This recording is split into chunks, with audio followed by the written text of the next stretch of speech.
Hello, everyone. Welcome. This is the Breaking Free Show, and my name is Marilyn Shannon, and I am so happy to be here and with you. It's been a long time, I think. I've been away, and we've been producing our show, and I've been in Florida, but now I am home, and I am thrilled. I have missed you all so much, and I've missed my dear friend Amnon, our producer. Hi, Amnon. How are you? Hello, Marilyn. Nice to have you back Um, in it's Raleigh. it's so good to be back. I can't even begin to tell you. Don't even get me started. I might even start to cry. I'm so happy to All be right. home. But anyway, it's good to be here and it's great to be doing our show again. And I look forward to each and every week that I get to spend it with you and our very special guests. So before we get started, I just want to remind you all that we have a chat. If you look underneath the video, you will see where you can put your name, nickname, whatever you like, and enter there, ask questions, comment, whatever you feel like. And you can also call into the studio at 919-518-9773 and communicate with us as well. And also you can come in on, can you come in on Skype still, Amnon? Yeah, why not? Computers? Yeah. Okay.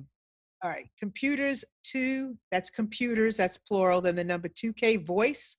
And you will come in on Skype, no picture, just voice. So don't worry about it. We just love to have you and comment and whatever the mood, wherever the mood takes you, let it take you right here and ask your questions. Okay. All right. So let's get on with our show. So let me introduce to you our guest today, Elise Goldbach. Welcome, Elise. Hi, thank you so much for having me. Oh, it's a pleasure. I'm so happy to have you. And we did have some great conversation, but nothing about the show really before the show. So I really like Elise. So Elise, tell everybody who you are. So I'm Elise Goldbach. I live in the Cleveland area, and I was a steel worker for a while, and I ended up writing a book about my experiences in the steel industry.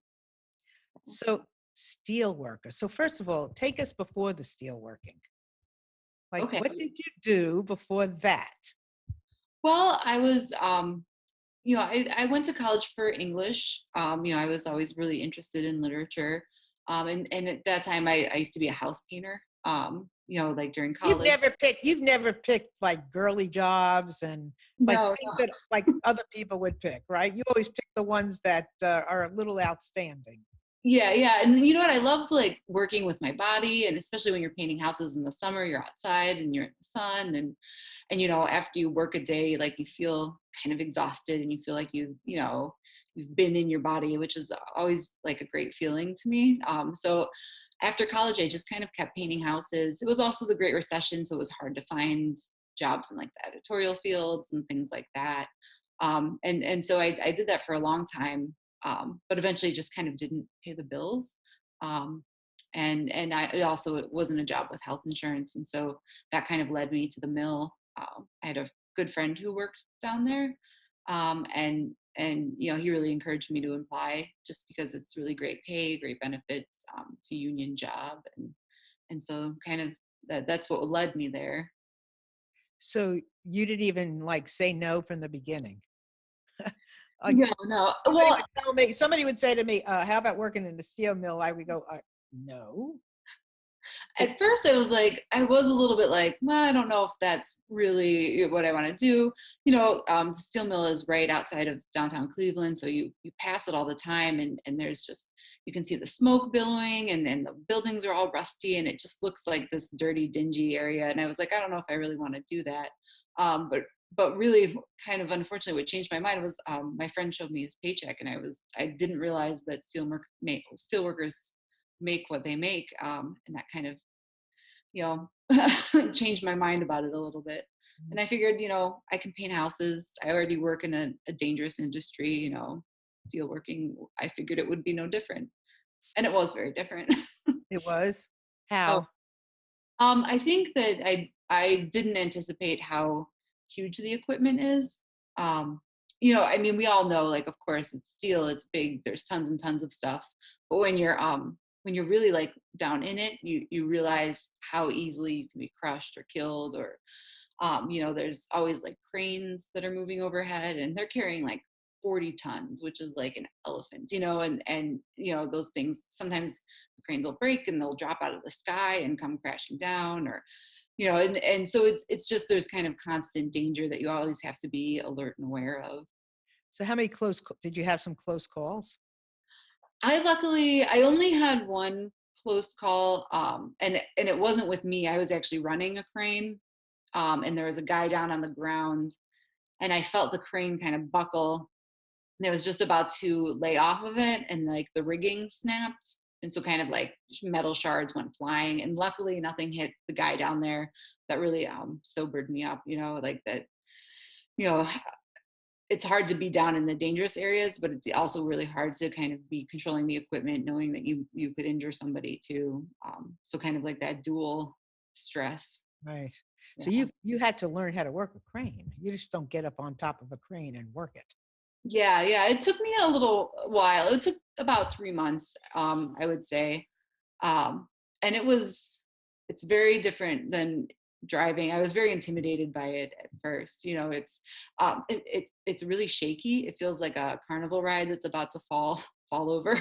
And so there's no like shock absorbers, so you're just kind of bouncing around, and it's also just depth perception can be difficult. Sometimes you're picking something up that's 100 yards from you, or 100 feet at least, and so just kind of being able to eyeball all that, and and also you have to sometimes set things down really delicately, and you're moving things that are 20 tons, and it's hard to set that delicately on the ground or wherever you need it to go. Did you wear glasses then? I did, yeah. I actually had like these big pop bottle Wow. safety glasses, that had like sides on them, and so yeah, they were really attractive glasses. Well, you were in the steel mill. So Yeah. first of all, I want to get into a lot more of this, but do you have a copy of your book handy that you can just hold up? Do you have Yeah, I have okay. To show everybody that yeah. this is I think this is the British version, but it looks very similar in America. Okay. Yeah. And it's on Amazon, or where is it? And on Amazon. Yeah, or Barnes and Noble or Indie Books, or yeah. Perfect. Okay. So first of all, so you apply for this job. Did they accept you right away? Actually, I didn't anticipate this, but the application process is really long when you're working in the steel mill. There was like a basic kind of arithmetic test. There was a personality test. There was, a test where we had to go into a warehouse and like carry sandbags back and forth in this warehouse, and we were all like sweaty and gross. There were all these other tests. So the process for me was about 4 months, which is actually like really short. Like that's a pretty good turnaround time. A lot of people will have their applications going for like a year or more. Why is that? Why is that? It's because they only take applications in like they'll have like a month where they're taking applications, and they'll continue to draw from those applications, hiring people like in kind of staggered groups. So you might put your application in this month, but you're not in the group that's hired until next year, or yeah. So, and people, they really want that union protection. It's really great benefits, and so they they'll wait that long for sure. Wow. And Yeah. they like women down there? Yeah, I mean the overall feel towards women was overall very good. I didn't feel out of place as a woman. There were some comments here and there that would kind of make you cringe. There was at one point in time, I think the most upsetting one to me was a friend of mine that I worked very closely with and always worked really hard. He was talking with another guy, and they were, got to talking about women and how, women just don't want to do any work. And if you're trying to make them do work, they'll tell everybody that you sexually harassed them. And like, so this, and like, that was, I had to like stand up and put that straight that, women down at the mill actually I think work a lot harder to prove themselves, and B, obviously, you know Right. we're not using sexual harassment as some sort of out to. So is there something unique or special about you, about somebody like you who would take on a job like that? I think I've always like had just kind of like a dogged perseverance mentality where even when something's scary or difficult, I just kind of like keep moving forward and keep trying to tackle it. And so I think that kind of allowed me to thrive at the mill, because I would see something like the crane that was really scary, or you know, at one point I stirred a pot of molten zinc, or like all these other kind of weird jobs that are also dangerous. I think that I just always had that mentality to just keep going and keep moving forward and keep working at it, and eventually you'll kind of get the hang of it. And I think that's been true in my job and just in my emotional life, and also in my writing life as well. So you say thrive. I love Yeah, that you use the word thrive. So you thrive down there. I did. I really loved it down there. And it was a hard decision when I did decide to leave eventually. But I mean, I just, I loved being with the people, and like, we would on our breaks do like crossword puzzles or just joke around, or, we all had like radios. So we would joke around on the radio, and I just felt like a real sense of community down there. And also, like, I think when you're working in such a dangerous industry, everyone really looks out for each other, and it becomes kind of a family, like this union family where you're always looking out for each other, you always have each other's backs. And so I think that was really good for me, just as a person, to be a part of that. You were down there how long? A little more than 3 years. Mm. So Did you I get worked. yeah. Oh, go ahead. No, go, you go. I was say, like, I worked a whole bunch of different places while I was down there. My favorite was the finishing department, but I also really liked. I worked down in the furnaces as well, um, like, where there's the molten steel and things like that. And I used to drive a tow motor and just like unloading the raw materials, and so that was always really fun, just to kind of hop in the tow motor and drive. Fun. Yeah, Fun. yeah. Like what was fun? I think, what I think I really like jobs that make you think in a different way than writing. I think I spend so much of my time writing and reading and thinking. Having something that's more physical and almost demands a different type of intellect or different type of intelligence, I think that always is really refreshing to me. And it's always like a challenge, like, to make sure you get the palette off without messing it up, or, see how fast you can do it. And, Play games with yourself down there, huh? yeah. It's very cool. Yeah. So, and I want to go down there some more, but I wanted to ask you. So, the things that you brought back from the steel mines in your life now, how has it affected you now from being down there? Yeah, I think really more than anything, because the mill was so intimidating to me to begin with, and because it was just such a dangerous and odd job, and yet I was able to master these different aspects of doing that job. I think it kind of gave me this mentality of like, okay, well, there's maybe not much that I can't do. If I can learn to run a 100-ton crane, like, then I can certainly write a book, or I can, do this, or, be healthy, or do, whatever it is that I need to do in my own life. That it kind of gave me that confidence, I think, both in myself and yeah. I think, like, that's a really good point because sometimes we do need those benchmarks. We need Yeah. that mountain or that molehill that, that we got to, then we could say, yeah, if I did that, I can do this. Yeah, exactly. Yeah. It's good to be able to reflect back in a positive way and take it positively as opposed to some kind of a negatively. So Yeah. yeah, that's a good thing. I commend you for that. That's a good thing. Yeah. And a sense of community, did that kind of spark you there as well? You spoke about that as far as being down there. So, up here, down there, when you're not doing the same thing as somebody else, you don't have a similar mission. Sometimes it's hard to build a community and Sometimes. everybody's doing their thing. Go ahead. Yeah, no, it definitely can be. And I think, obviously that's why the community was so strong down at the mill, because everyone was kind of in the same boat. But also, I mean, think that there were a lot of people who were very different than me as well, both, politically speaking, and just in our views and things like that. And it was interesting to find that, like, even when I would get in like arguments about like the state of the world or things like that we always had that kind of baseline understanding that, like, first and foremost, we're steel workers and we're going to look out for each other. It doesn't matter if we kind of disagree. Like, we can agree and still be friends and still work together. So I think that's, I think probably in any human relationship too, like it's finding that common ground that you can always go back to, perhaps. And it's not always that you're steel workers. It could be something else or something small. But I think that we all are more alike than we are dissimilar, Yeah, absolutely. So you were down there from like what time to what time in the Oh, day? geez. The other thing I didn't realize about steel mills is it's a lot of shift work. So you're usually working 12-hour shifts, which is usually either 6 a.m. to 6 p.m. or 6 p.m. to 6 a.m. And you're also like rotating a lot.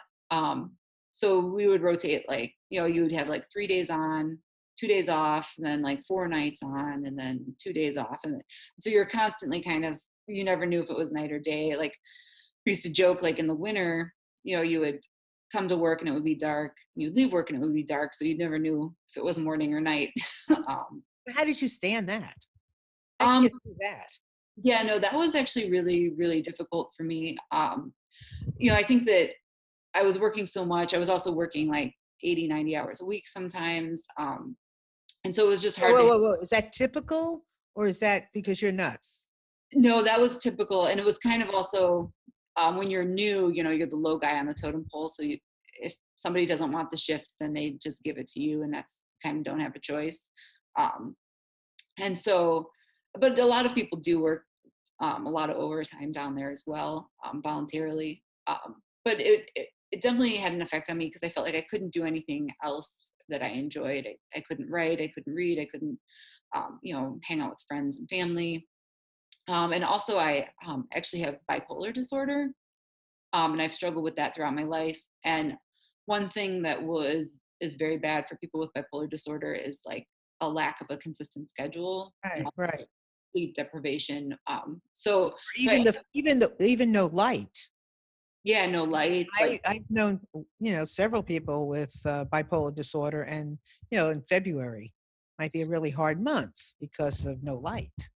yeah, no, that definitely has an effect. And when you're down in the mill, you're just in these buildings that are already like really dim, and there's just no natural light filtering in anywhere. So and it was very hard for me, and I ended up actually kind of having a bipolar episode that sent me to the hospital.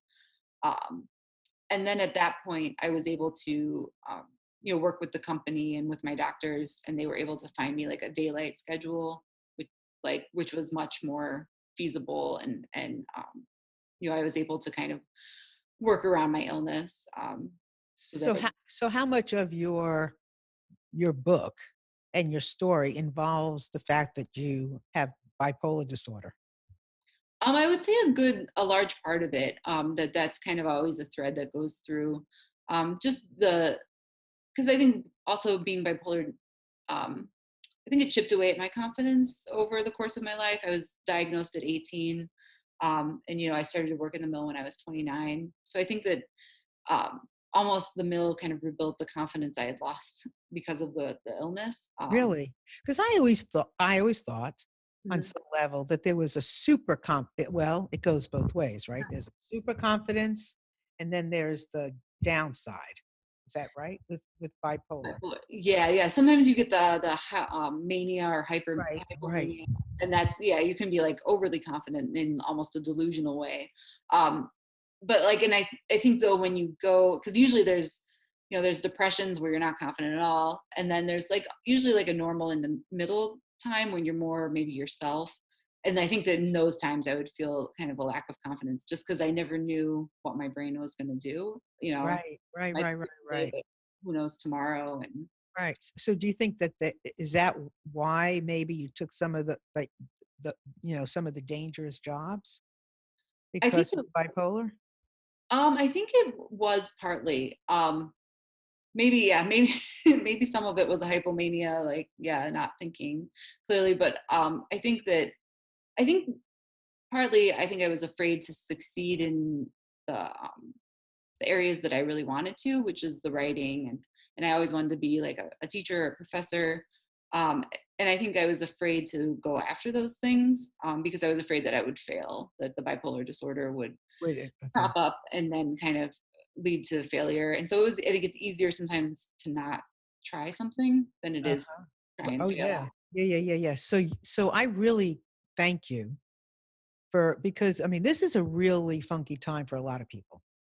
I mean, even if you haven't been diagnosed with bipolar or anything, you can feel a lot of things now that you've never felt with a diagnosis, with an identity or not. And your message is even bigger, I think, in general, attaching the bipolar to it and understanding all that you've gone through and how it may have affected you and maybe how it didn't. And so I really appreciate you doing this.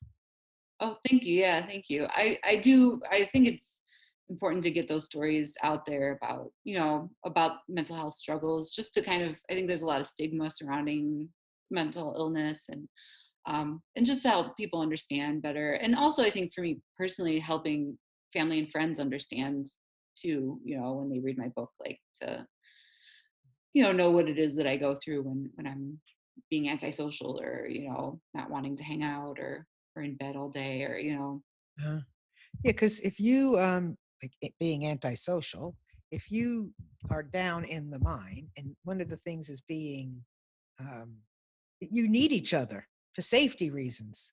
yeah, You're forced to be social. I would guess. I mean, I've never been down there, but I can only imagine that each of you are watching each other's back. Otherwise, you can't make it. yeah, absolutely. So you put yourself in an environment that, I mean, was crucial, I think, for who you are in general. Yeah, absolutely. And I think in a way too, like having that social aspect probably kept me from deeper depths than I ended up going into. Just to interact with people, and to be there. For a long period in the mill, when I was working those crazy schedules, I would always work with the same guy, and so it's like, we developed just like a closer friendship because we were always together and we were probably working more than we were at home, and so I think that always was like a bright spot, I think, in my day, to have Wow. those connections. Yeah. So I know we're jumping around everybody, but I can't help it. So I go from one thought to another, and I want to bring it all in. But I do want to remind everyone that they are welcome. You are all welcome to call in if you like at 919-518-9773, and that'll take you right into our studio. And you can also join us on Skype. That would be computers, and that would be plural with the S after it. And then the number 2K voice, and that would bring you in on Skype voice. And you can also join us in our chat, ask questions, comment. Maybe you've had some similar experiences. This is a perfect time to share. Or maybe you don't know and you just want to ask. So please feel free to use this time for your time. That would be great. So one of the questions I had as we were talking this last bit was when you did come back out of the steel mill for good after you got done. How was it? How hard was it? Easy was it? What did you have to do to get back into life? I mean, you gotta get stretched yourself, and then you have to kind of come back. And what did you do? Yeah. So, well, luckily, kind of the writing and the teaching were there as like kind of a landing point when I did leave the mill. And it was a hard decision when I decided to leave for good. And I went back and forth, but at the time I was finishing writing Rust, so like that was taking a lot of my time and So let energy. me interrupt you a second. So the excitement, there's an excitement, like an adventurous kind of excitement about some of these things. So Yeah. when you did come back and you were writing Rust and doing your writing, that was something that you said early on you had maybe some fear about. So now coming back, you kind of have more of an excitement and it's more challenging and adventurous rather than the fear. Of the mill, you mean? Yeah. Yeah, the writing, but the Oh, writing, yeah. right? Um, yeah, I think I just knew I needed to do that for myself. I think I've always known that I had a story to tell and that I wanted to be able to tell it. And I think that almost like um I was brought to like a low point with the bipolar disorder, even at the mill. And I think I was like done with it. I was like, I'm not going to let that control my life anymore, I think. I was just knew that like I needed, something needed to change. And I think that, and I knew that too, that the story of the mill was so interesting. It's such an interesting place, interesting landscape, unique people. And so I had a real desire to kind of tell that story. And so I think it was just that, sometimes when you get to your lowest point, that's when you're able to kind of pick yourself up and keep going, or almost go at things with more vigor. Yeah, absolutely. I couldn't agree with you more. I Yeah. think it's, you know, I mean, you see yourself in different environments, and if you're privy enough to be able to observe yourself and have people around you who can help you observe, help you be, whether they're a sounding board or whatever, that's what we kind of, relish in each other, I think. Yeah, absolutely.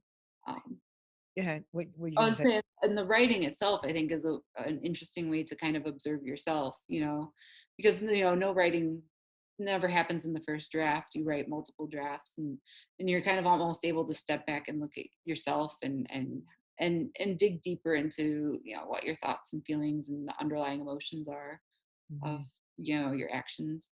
Yeah, well, you're talking to yourself Yeah, yeah, exactly. over and over and over again. Both of them, yeah. Right. So and you were looking for your story. I mean,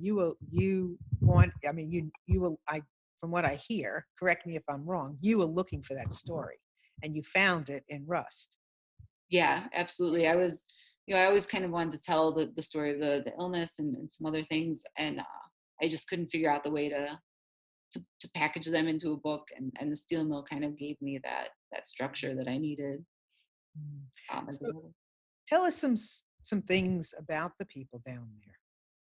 Like who, you had your thing. So who else were down there? It was a lot of different kind of people.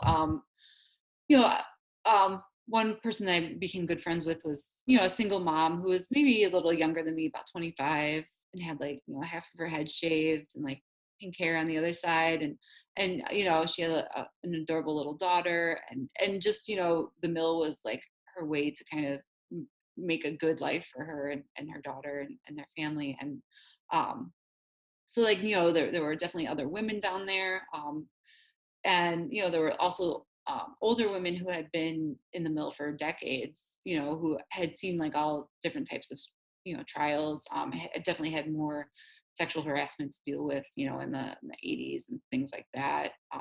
And kind of they were very tough and stoic women, like you knew they meant business, and like you could tell that they had kind of fought for their place, I think. And I worked with you know, the one guy I worked with a lot, like, he was probably in his mid 40s, and his wife was a cook, and we would, you know, we got along great. And then there were, older guys who were a little like the grizzled steel worker that you might might imagine in your head. But and so it was just a mix. There were people who were veterans. There were, a lot of people did maybe tend more to like conservative values. But it was definitely more mixed than I think some people have, like to assume. Yeah. So it's a culture, and it's kind of like a alternative life, I would think, right? It's Yeah, and it does become like your life and your family in many ways. Yeah, and there would be union picnics and union meetings and things like that. Yeah. I can't even imagine not seeing daylight. For me, Yeah. I just can't imagine. We used to joke that like steel workers were like vampires because you would go out in the sun and you would be like, oh, shielded from me. Yeah. And you did it for 3 years. Yeah. And it's, some guys had been down there 30, 40 years, and had seen things when, the safety regulations weren't as good. And, they used to solve problems with like fist fights and beating each other with 2x4s and, all the stories that you hear. And what about the health factors? I mean, that's the other thing you think about is, breathing in all that stuff. What about that? No, that was definitely a concern. And I think one of the things that ultimately made me decide it was probably a good thing to leave. Because like there were a lot of people who would get cancer. There was one guy who I knew who got stomach cancer and died very quickly. Also, a lot of people end up, a lot of steel workers have to sit and press buttons, so you're kind of like sitting and actually more sedentary all day, and so like those people would struggle with weight issues or diabetes, or so like there was definitely, and also just the total lack of sleep is never good for your body long term. So that there were definitely health issues that I think attend, even with the safety and as much as they try to do to keep people safe. I mean, like isn't that where black lung comes from? Breathing in all that stuff? Yeah. I mean, and they do have like respirators for those like kind of weird, situations now. But even like I worked in one place where there was a lot of dust. It was like limestone dust. It would mix with your sweat and it would become like kind of caustic, like cause like a rash. And it was just kind of like, well, that's just the way it is. Um, You so are quite a woman. thank you. You are quite a woman. I Thank you. mean, I you appreciate it. are so welcome. I mean, and to come back and use your experience, and come out and use not come back, but come out and use your experience for good. Yeah, no, that's um I did, yeah, I had such a fondness that I wanted people to kind of understand the mill in the way I saw it, I think. Yeah. So when you say fondness, and you've said several things, what is the fondness? What is the most heartwarming message about the mill, about the steel mill, that you would want other people to know about? I mean, I think that all of it does go back to the community and just knowing that like we can be so different from people and still find that common ground. And also I think just also for me, like the steel mill, it looks so ugly when you're far away from it. And then you get inside of it and it has this beauty that, sometimes we see things from a distance and we don't really understand them from within, and we can't see their beauty until we kind of, yeah, delve deeper. Well, that's why I do my books, because listening into the heart of something, regardless of whether it's a person or it's a steel mill, you know, when you get into it, you can see things you never could have imagined, and understanding it. You were our eyes into the steel mill, a place I won't ever go, other than maybe a picture, but I'll never go there. But to be able to hear you talk about, you know, people, I love to know about people. Of all, people are people. People are fabulous, regardless. Everybody's got a story. Yeah, and that's definitely what I found down at the mill, and just it's so easy to judge when we're standing at a distance, and then we kind of hear someone's story, and I think we're able to empathize and have some compassion. At one point in the steel mill, I was talking to a man, and he was kind of like a rough tumble man who I would have maybe pinned him as like a misogynist or something.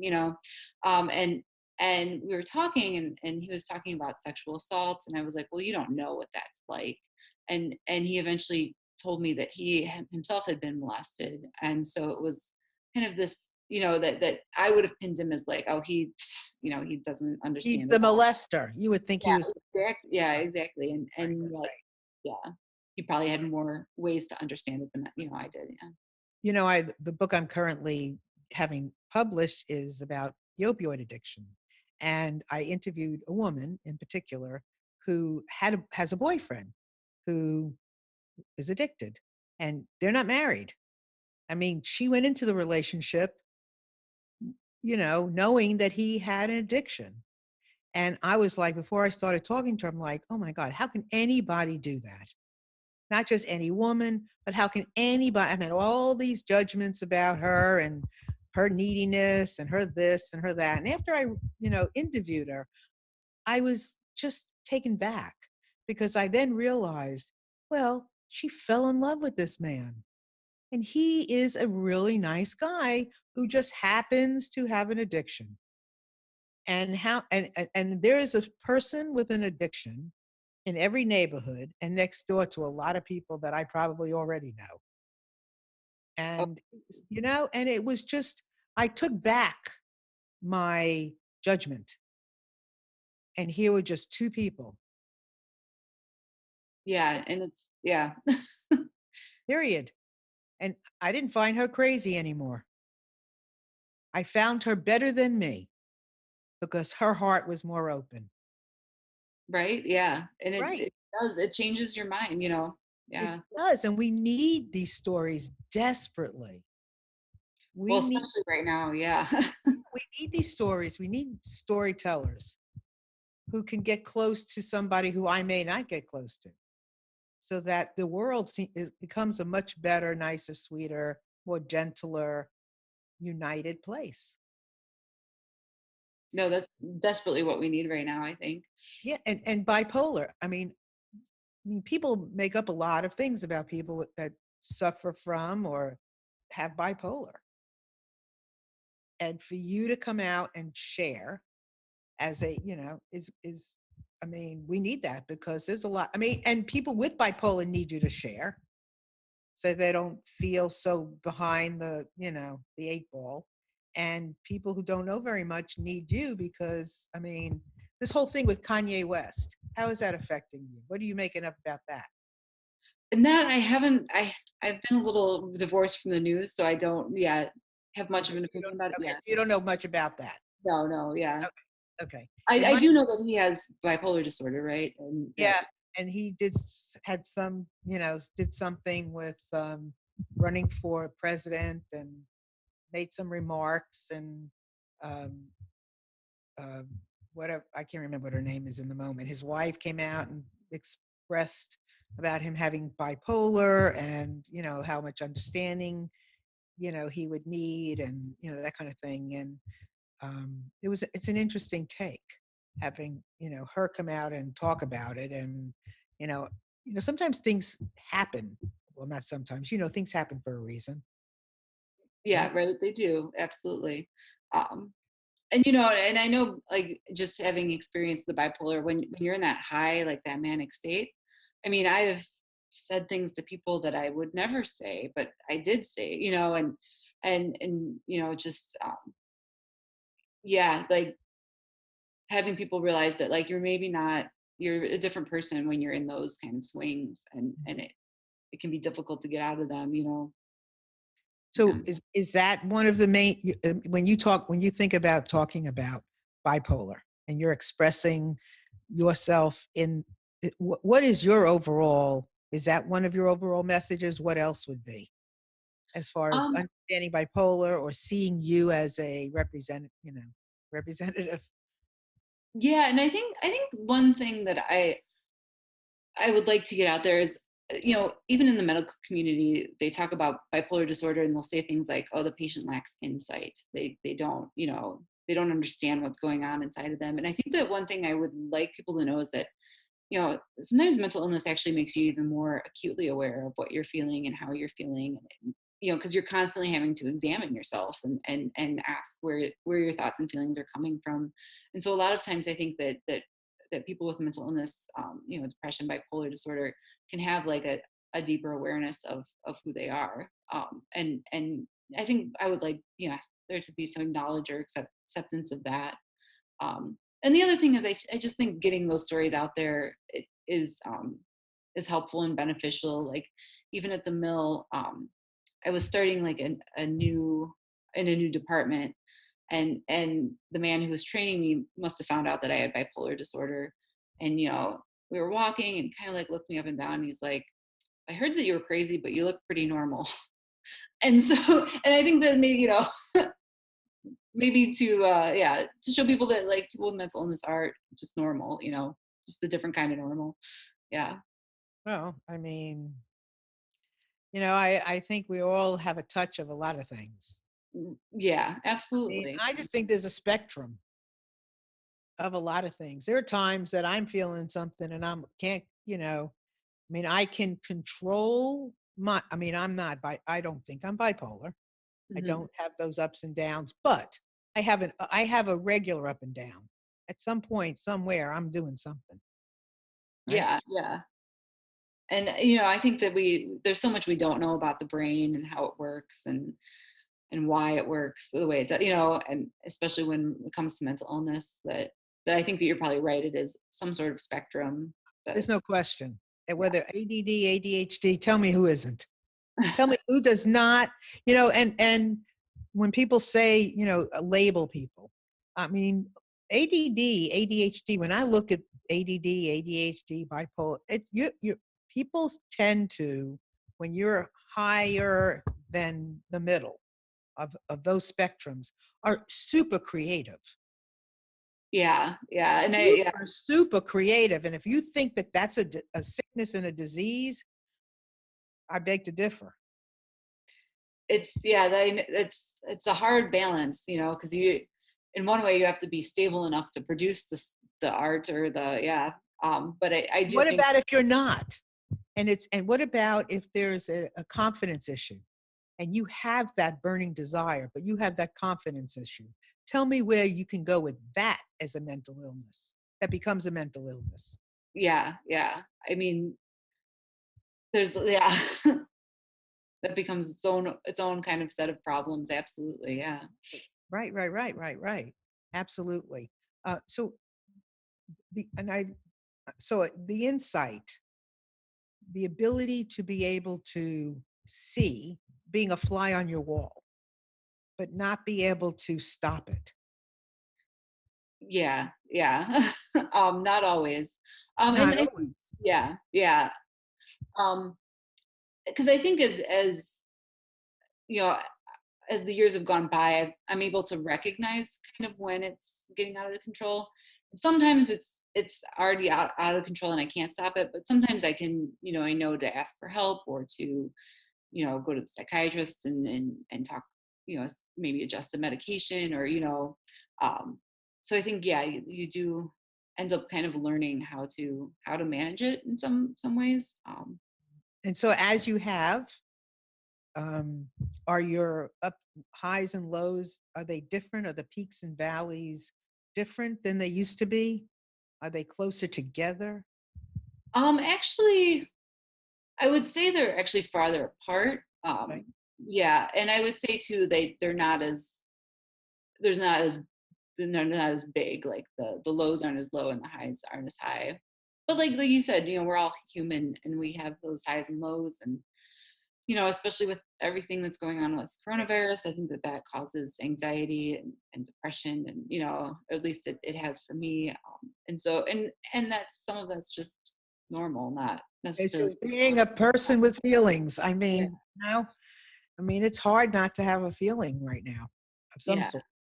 And I think that for a while I didn't even realize how much this was really affecting me, that I was almost trying to sally forth and keep going, and really there's something huge going on, and Mhm. I think your brain wants you to acknowledge it. Yeah. Well, like I was telling you, excuse me, when we got started, just got back from 5 months of being with my mother through COVID and then her illness. And I don't know what that felt like until I got back here. And now in retrospect, when I look back and I think 5 months, I've been away for 5 months. Like it didn't register. I didn't know what 5 months was like. Yeah, isn't that so strange? Yeah. It's so strange. I mean, now I'm like, huh? 5 months? It's odd. And Yeah. I'm trying to figure it out. Yeah. I mean, yeah, sometimes retrospect is Yeah, when you absolutely. kind of got to deal with stuff. Yeah. So, um, spirituality and bipolar. Yeah. How are the two linked for you? I think I was always like, a spiritual religious child. I grew up in a very Catholic household, and that was just part of our week, going to mass or saying prayers. And so, I was very interested in the church when I was young. When I was about 9, I decided that I wanted to become a Catholic nun. Um, and eventually, like that didn't end up working out, obviously, but I think that faith has always been there for me. Even, there have been times when I've been angry at God and don't go to church and did things like that. But I think I always have that like seed of faith or that, kind of belief. And I think too, when I'm going through, especially the lows of bipolar disorder, when you just feel totally decimated, I end up kind of turning to that faith to, you know, to give me strength or to, kind of as some light in the darkness, I guess. Yeah. And how does it help? Um, I think for me, because I grew up Catholic, like I find that just being in a church sometimes is just very relaxing, even not necessarily for mass, just kind of sitting and being still and being quiet. I think it's also I think any kind of prayer or meditation or anything like that takes you out of yourself for a second, so you're not thinking about everything that's wrong, and maybe you're focusing your attention just on something else, even if it's just saying a repetitive prayer or focusing on your breath, or I think that those kinds of mindfulness can just relieve some of the pressure and some of the sadness for when you're in that state. So you use all the healthy things you can use I to try to. help, Yeah. right? Yeah, yeah. Well, I say there's no word like try, Mm. because once you're doing it, period. Right? Yeah, yeah. It might look different, but there's no such thing as just trying, or I try, because you're succeeding already. I have a very good friend who had I had interviewed years ago with her being bipolar, and she eventually, really got into meditation, and that helped her hugely, hugely. She meditates on a regular basis, and it was very helpful to her. Yeah, and actually, like with the kind of anxiety I've been feeling with COVID recently, I've started to get kind of really back into meditation, and especially like guided meditation sometimes can take me out of what I'm feeling and experiencing, and Yeah. yeah, I think it's um, definitely helpful. It's a good tool in the toolbox, ain't it? Yeah, yeah, For a lot of things. yeah. For a lot of things. And working on the stigma is so important. And I'm glad we're talking about it like this. Because once we work on the stigma, everyone that's out there listening, people are able to come out of the closet. And it makes anything, whether it's an addiction, whether it's mental illness, it doesn't it alleviates the worst part of it when we can shine more of a light on it, and it becomes more a part of our lifestyle than something we stick in the closet. Because anything we stick in the closet is always going to be worse when you hide it.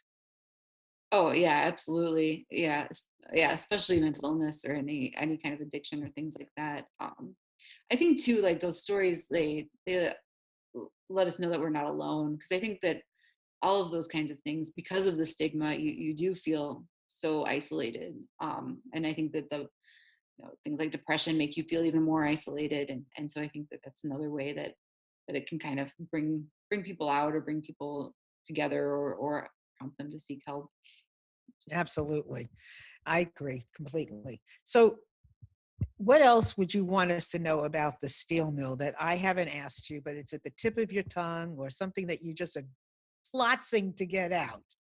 yeah, no, I think like one of the things, like you pass those places and like they look so like dead and lifeless, and like yeah, they're like bustling with life inside of them. I think that just the biggest thing is like, I think we see steel workers and talk about industrial workers like in the news and things like that. And when I was at the mill, I used to feel like, oh, they always pick like the bumbling, kind of bumpkin to represent all of the industrial workers. And really there's a lot of people like me who had college degrees, and just you can make more money as a steel worker than a teacher. You can, and so like it's just a very diverse group of people, and it's not all, the people aren't all what we kind of would assume a steel worker to be. Yeah. So that message for everyone is, you know, don't judge, Yeah. you know. I Don't make mean, yeah. say that again, say that again. Don't make assumptions. Yeah, Yeah. don't assumptions. I mean, if if you can imagine and remember about Elise and the steer mill, then regardless of what you're looking at, there is life. There are stories. There's the mother with the shaven head on one side, pink hair on the other, that has children who just is just trying to get those kids, through school and food on the table, and she'll do anything she can to have them have a life. And so if that's where she can do it, that's where she's going to do it. And there are those people everywhere in every walk of life. People have stories, and whether they're on the street or they're in your back door, people have a story. Absolutely, yes. And what about the bipolar? Is there anything else about bipolar that you want to bring out that we haven't already mentioned or talked about?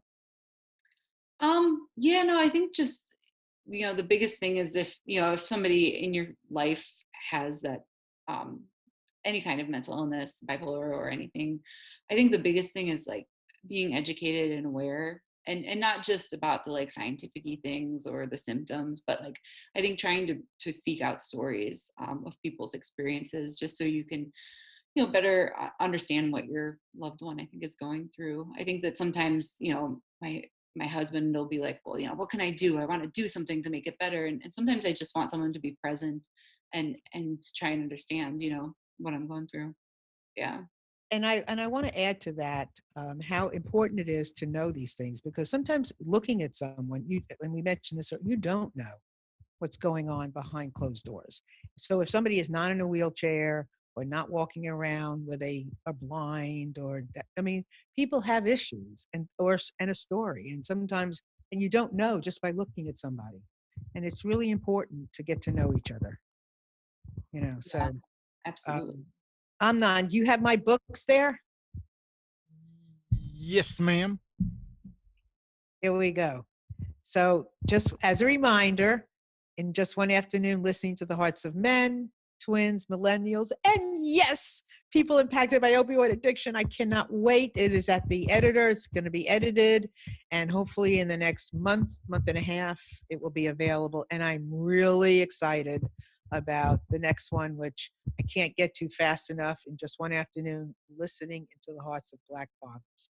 I didn't plan that to happen now. It's been in the works, but it's going to come out, and some amazing, amazing men sharing stories about their children, their families, and their heart. So, and they're all on Amazon. So show us your book again, Elise. Oh, yes. Perfect. Wonderful. Rust. Is there anything, so, and then next, you're writing. Is there anything you Wait, want to tell? wait. Yeah. We didn't Yeah. see the book. She has to say Oh, something, and you need to, Shut up. Okay. so she okay. can get. So Talk. it's called Rust, and I'm Elise Goldbach, and you can find it on Amazon or indie books, anything like that, Barnes and Noble. So yes, there she is. And do you have pictures in there too? No, I don't actually. Okay. But it's interesting. There's a great photographer, Cleveland-based, who took some pictures of the mill. I would love, like, in a subsequent edition, to get some in there. Yeah, I would. Do you have a website also? I do. It's EliseGoldbach.com. Yeah. Okay. And do you have pictures on the website? I don't have any of the steel mill. We weren't really allowed to take pictures. I think they're very, yeah, Okay. strict about that. Yeah. All right. Well, I can imagine. Yeah. Yeah. You got to go down there to see it for yourself, I guess. So next, you want to tell us what you're doing next, or is that a secret? No, it's not a secret. Okay. Right now I've been working on a book about memory. Kind of. I have a very like difficult memory from my adolescence, where I actually attempted suicide very seriously, and so the book is kind of like examining that memory and how I relate to it, but also like kind of opening up into like scientific research, how we remember, philosophy of memory, things like that. So it just kind of weaves together like kind of coming to terms with this difficult memory for me. Yeah. Well, we have them. Yes, we all do. And being honest and bringing them forward and sharing them. We all have them, everybody. So again, thank you for doing that. That's really, I mean, to talk about that is another huge, huge message, you know. Yeah, thank you. Yeah. Well, yeah, I mean, again, coming back after 5 months has reminded me of a few things that I forgot that have now come back. And I'm like, where did that come from? Why did it come back? And oh my gosh, I thought I dealt with that a long time ago. And now I'm dealing with it at my age. And it's like, okay, all right, well, that's what I'm meant to do. So I'm meant to do it. So, it's something that we have to do. So anyway, you have been marvelous. So any words of wisdom for anybody going forward with anything of what you have learned and what you're beginning to do, for people in general, because, you having examined yourself through your life, Mhm. through a magnifying glass, for sure. What is your underlying overriding message? I think overall, I would say like, if you're struggling or if you're not where you want to be, or if there's something that you want to accomplish and you feel like you can't, I think the biggest thing that I've learned is like, you just keep doing it. You just keep doing it and you're going to fail and then fail again, but just like keep at it. And like, I think as long as you kind of keep that forward momentum, you'll find yourself, kind of getting out of the rut or finding yourself where you want to be. Yeah. Right. Or Right. sometimes you find yourself somewhere where you didn't expect, but that's really Right. great. Yeah. Yeah, and you find yourself on the other side, Yeah. some way, some shape or form, and asking for help. Yeah. Yeah. And- right? It's a Uh, big deal, isn't it? Asking for help, yeah, it's probably the biggest deal. Yeah. probably the biggest Hard to deal. do. So Yeah. yeah. So I don't think anybody who accomplishes very much is not somebody who asks for help, and it's an act of strength and kindness, because strength for yourself to ask, it's not failing, and kindness too, because people love to help. Oh yeah, absolutely. Yeah. People love to help, and it's that give and take of energy. It's very important. Any other things you want to say, Elise? Because you're brilliant, and I don't want to cut you off. Anything else before we say goodbye? No, I think just keep on keeping on, Yeah. Good. Well, you come back and visit us again, okay? Oh yeah, absolutely. I had a great time. Thank It, you. my pleasure. And if you have some ahas and you want to share them here. Okay. Great. Okay? Yeah. All right. So everyone, thank you so much for being with us today. I have had just a blast being here with Elise and all of you. And of course, I'm not in the background. And we look forward to seeing you very, very soon, each Monday live, hopefully. And just keep going. And sometimes it looks hairy, but just keep going and finding that community that can hug you and that you can hug, and that will help you go forward and help them as well. So I love you all so much. Have a wonderful day, and I'll see you soon. Bye. Bye.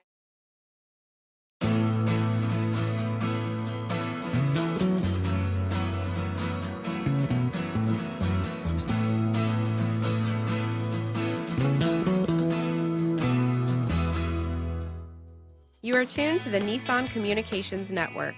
If you tuned in too late, you can always watch each program in its entirety or download an MP3 audio file of it in the archives section at nissancommunications.com. Don't forget to subscribe to our YouTube channel, follow us on Twitter, and like us on Facebook. Sponsored by Telestream's Wirecast software, StreamingGear.com, Carolina Apparel, and DeltaForce.net.